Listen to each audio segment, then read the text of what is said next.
ఆ శుకుడు పరీక్షిత్తునకు పాతాళలోకంలోని విశేషాలు చెప్తూ శేషుని గూర్చి ఈ విధంగా వివరిస్తున్నాడు.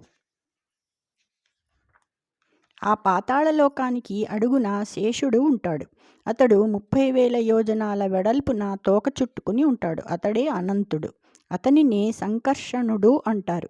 అతని తలపైనే భూమి ఉంది. సర్పరాజులంతా ఆ శేషుని పాదాలను భక్తితో సేవిస్తూ తమ పడగల మీది మణుల కాంతులతో నీరాజనాలిస్తారు. తెలియక తలచిన అతని నామాలు పాపాలను పోగొట్టుతాయి. అటువంటి సంకర్షణుని, అవ్యయుని, శేషుని స్తుతించడానికి ఎవరికీ సాధ్యం కాదు.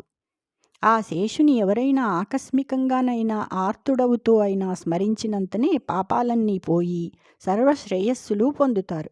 అటువంటి శేషుని మోక్షార్థులు ధ్యానించి జన్మబంధాల నుండి మోక్షం పొందుతారు. అతని పడగల మీద ఈ భూమి అణువంత ఉంటుంది. అతని మహిమలు లెక్కించడం 1000 నాలుకలున్న పురుషునికి కూడా సాధ్యం కాదు అని అంటారు. ఆ అనంతుడు పాతాళలోకంలో ఉండి సకల లోకహితం కోసం భూమిని భరిస్తూ ఉంటాడు. మరియు పెక్కుగతుల మాబోటి వారల బ్రోవదలచి శేషమూర్తి సాత్విక స్వభావముందెగడకతో నట్టి శేషునకు మ్రొక్కుచుందునను దినంబు.